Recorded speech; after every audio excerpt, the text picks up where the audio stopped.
All right. Good day, Mr. Omar. Welcome for being on Mike on the Mic. How has things been on your end so far? Good. I mean, I can't complain. I think I'm one of the lucky few who are able to work from home without a lot of disruption. So I count myself and our staff lucky in that regard. So keeping busy. Today is Earth Day. What does Earth Day actually mean, and what does it mean for you personally, and what does it mean for your organization? Well, Earth Day is one of these sort of international flagship commemorations that really started 50 years ago. And it was one of the first sort of mass protests or mass sort of gatherings to sort of commemorate the environmental protection, or to push for environmental protection. So this year is actually the 50th anniversary of Earth Day. Coincidentally also the 50th anniversary of the Black Power Revolution. So it's interesting kind of parallels for that type of social movement. And so it's like any one of these international days. It's really, in a vacuum, it really means nothing. It's a sort of placeholder for people to be able to take some action around the theme and about the environment. So it's one of these days where you can say, we sort of all in this together. It really, at the end of the day, is about the natural systems we live in, and everything else sort of operates in that environment. No pun intended in some way. So it's really a time when you could step back and say something or do something for the environment in a context that is normally sort of shared by people all over the world. Is there any synergies with World Earth Day and your particular organization, is the Copper Foundation? Is there any synergies with this particular day and your organization? Well, yeah, the foundation really is about sustainability. It was founded really by my husband and wife, John and Angela Cropper, whose purpose really was to sort of give back after a very long and illustrious career in public service, to give back to the Caribbean, specifically in the form of advancing this whole idea at the time, 20 years ago, of sustainable development, but primarily sustainable development from a position of equity and environmental protection. So, their whole idea is that you can't have the type of development we want if we don't have those two things at the center. So equity and environmental protection. So everything we do actually is around the idea of environmental sustainability. So, what does that mean for agriculture? What does that mean for, policy and advocacy and law and legislation? What does it look like in a Caribbean context? So it's central to everything that we do. I mean, now asking you a personal question, why would you want to be the head of such an organization, Omar? Well, that's a very layered question. I started at the foundation straight out of university, and I stayed for quite some time. And I sort of grew up in the foundation. I was very influenced by the people that were the leaders of the foundation. Many of whom are not with us, but we all should know their names. So, Angela Cropper, who was an independent senator here in Trinidad and Tobago. She was also the deputy head of UN Environment, among many other sort of international senior roles. We had people like Professor Norman Gervan, Dennis Pantin, Sheila Solomon, Ulrich Cross, all these people who they were the definition of a progressive Caribbean region. And they really influenced how I thought about development, especially coming out of university, very idealistic, which is why also we're sort of pushing for this webinar series. I had a very sort of preconceived notion of what being an environmentalist or caring about the environment is. And, having the chance to work somewhere like the foundation, straight out to the of university, really kind of shaped how, I place those things at the center of development. Equity, what that means, environmental protection, and all of those sorts of things. We have such great sort of environmental groups, community groups there in the country and the region. And the foundation really, I think, has always been special in that way, because we have a real sort of philosophical underpinning for everything that we do, guided by the same people who I mentioned before. So it's never really just about the work. It was always about this deeper, richer conversation about who we are as Caribbean people, what that means for development, what that means for being people in a post-colonial world. And so it's all of that type of conversation which really kind of led me to say, if I could, come back now with the chance to lead somewhere where I started, my career, I think it's something to take. Why should the public of Trinidad and Tobago be aware of Earth Day, and how can they celebrate Earth Day? If I know today might be winding down, but in the future, how can they celebrate something like Earth Day? Well, I mean, you have several days coming up in the year, and that's the good thing about these international days. A lot, like I said earlier, it literally is just a day that some organization, be it the UN or otherwise, has, they've put aside. It's just another day, but again, like I said, it allows you to kind of stop and put your work in some kind of context. So we have World Environment Day coming up in June, for example, and several other days throughout the year. So if you miss this one, you have a chance to take part in some others. But I think the important thing is using it as a way to kind of step back and say, maybe show people what you're doing in your work, and encourage people to get involved in your work or the work of other groups, especially now where we're all kind of stuck at home, some busier than others. It might be a chance to kind of take a little landscape view and see, oh, this group looks interesting. Maybe I can message them to see how I can help them out. Maybe it's to help spruce up a website. Maybe it's to help do some organizational accounts. You never know.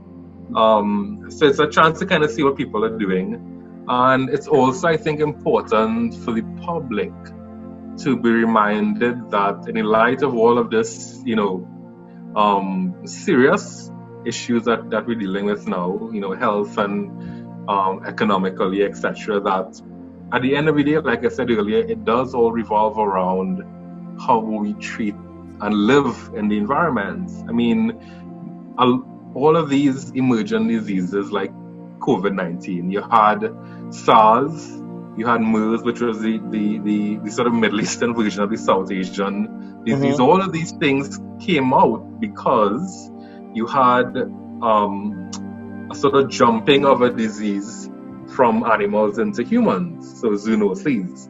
And that's because we've more and more intruded into the natural environment at rates that did not allow for a sort of smoothing of the curve in terms of these types of diseases. So it's just an example of how intricate that link is. And if we don't pay attention to it, things are just gonna get worse, as bleak as that seems. And so it's important, I think, for people to always keep that in mind, that it's the pandemic is literally our immediate concern now, but you have things like climate change. We're a small island country in the Caribbean. I mean, in a couple of years, we're gonna have situations like this, unfortunately, on a regular basis. If it's a hurricane or flood, where it's increasing incidence of dengue fever or whatever, we're gonna have situations brought on by the natural environment that our human systems probably can't manage. So it's important to kind of always keep what is it, right eye on white line? You know what I mean? To keep your focus on the fact that we have some big overarching problems that we can't afford to sort of put to the wayside. Your organization also deals with sustainability of the environment. And in your opinion, moving forward, do you think Trinidadians respect the environment the way they're supposed to as a people, as an island people too, especially? No. I think we have some very clear sort of stereotypical examples of the plastic pollution that helps contribute to all the flooding, the lack of respect for things like wildlife. But beyond that, I think it's also important to understand that I don't think we never really needed to care about the environment, because unlike some of the other islands in like the Eastern Caribbean, etc., we always had oil and gas. Yeah. So we didn't. Maybe we always thought we could buy it. Maybe we always thought we could, buy the services that a healthy environment provides. Throw money at the problem. Yeah, and I mean, in some cases it could work. Like if you have to, if you pollute a watershed that provides fresh water, in some cases you could invest in a desalination plant and supply alternative supplies of water. But in many cases, it doesn't work. Pollination, for example, if pollinators die out because of pesticide usage, you're gonna hand pollinate all the plants. You're gonna invest in drone technology to artificially pollinate, plants for which we're basing a sort of agricultural revolution on. Yeah. So, I don't think we understand necessarily the importance. I mean, the EMA, the Environmental Management Authority, did their National Environmental Literacy Survey in, I believe, 2017. And I mean, the results were shocking, I think, to me. There were clear linkages. There were not linkages. There was a clear disconnect between some of the larger environmental problems like climate change and the impacts like flooding. I believe people were asked, rank the top 10 environmental issues in Trinidad. Climate change, I think, for most cases was number 10 or number 9. And things like flooding, etc., were number 1 or very high up. But clearly, it's a link. It's a link between, a sort of cause and effect type of situation. And I don't think we're getting that connection. It's not just about the symptom, to use a health analogy. Yeah. It's not just about a symptom. It's about the fact that we are destabilizing systems or not contributing to strengthening the systems, and we're dealing with the impacts. So, like I said, I don't think we needed to care, before back in the day. But I think there's only so far that money there's only so much money we could throw at a situation, and that money might not exist for much longer. And so it is important, I think, to understand that the environment provides services. Many times people don't see it, or they take it for granted. But everything has a cost. If you were to chop down a whole hillside to build condos, those same trees trap water, purify water, and filter it down to Wasta. Which means that the same multi-million investment you might have to now make for a desalination plant, or to clean all of the pumps for Wasta because of the silt. Yeah. Those millions of dollars you could have saved literally by just protecting the hillsides, not allowing people to build there. So you might have paid 200,000 TT for a watershed revitalization program, as opposed to 200 million. So because it's really about able and cause a massive flooding, which is what we have been seeing in the past. Exactly. So you have also like an acre of forest, for example, it's not just an acre of forest. Yeah. It protects against flooding. It filters your water. It provides a habitat for species. It preserves the soil. So it's not just the cost of the timber, which is how a lot of people would, and it also traps carbon. So it's not as simple as saying, okay, well, an acre of forest is worth X because that's the value of the wood and the timber. It's much more than that. And I think that's some of the sort of deeper understandings of the environment, which I don't think we get yet. And if we don't get those things, then we can't, as people and politicians and everything, we can't make those nuanced kind of decisions. If there are people out there who see this story and want to get more involved or want to see the other webinars, where can they go? Well, right now they can send us, they can follow us on social media across Instagram, Facebook, and Twitter. And we have links there to the webinars.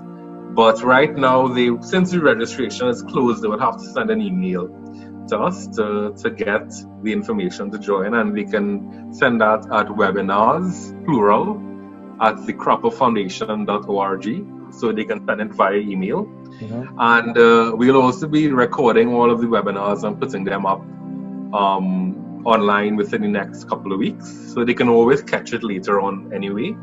And because of the interest, like I said, I mean, we had like 100 RSVPs in less than a day, which was significant considering we were going for like 20, 25 per category.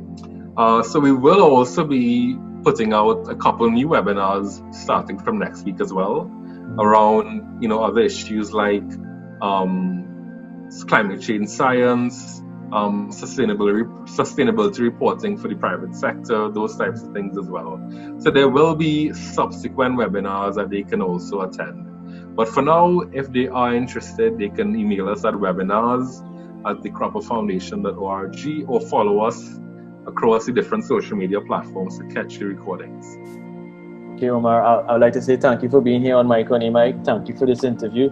It seems to me that you're doing a very good job because if you're oversubscribed, obviously the content is in demand and people want more information and want to become more involved. I think personally, COVID-19 is a good opportunity, not just for the economy, but just for able to change management, to change your own individual way of thinking. And now is the time to be able to start to see the world through the lens of sustainability, especially now as the oil prices are at an all-time low. I think it's in first time is in a negative something. I don't have the exact figure, but I mean, that's very interesting. It shows that maybe the capitalist machinery that we've had in the past is not really the things for sustainability going ahead into the future too as well. But that's a whole different conversation. Yeah, Cropper Foundation is just one. I would really encourage everyone to go online, find these other groups, some of which I mentioned before: I Am Movement, Fishermen and Friends of the Sea, Central Pathfinders. There's so many that are doing amazing work, and you never know. Follow, see how you can help, and spread the message. And that's a very simple thing that we could do from our couch. And we roll on our couch, so it's a very easy way of giving back. Yeah. Take care, Omar. All right. Thanks so much. Thanks for the interview.